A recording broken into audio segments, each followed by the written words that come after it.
flautist, and welcome to Play Along Havana.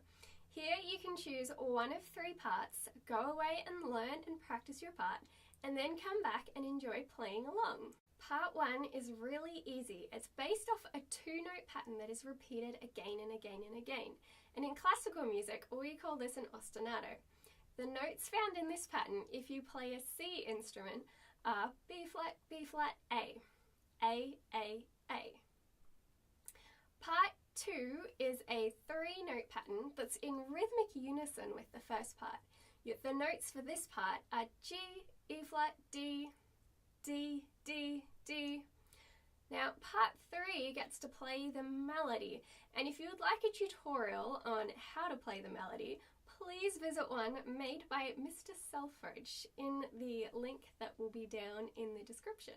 I've also put a link to the sheet music, and if you play any band instrument, so any woodwind or brass, then their parts have actually been arranged for your instrument as well, so you can still play along if you don't play flute. So without further ado, grab your instrument and let's go play Havana.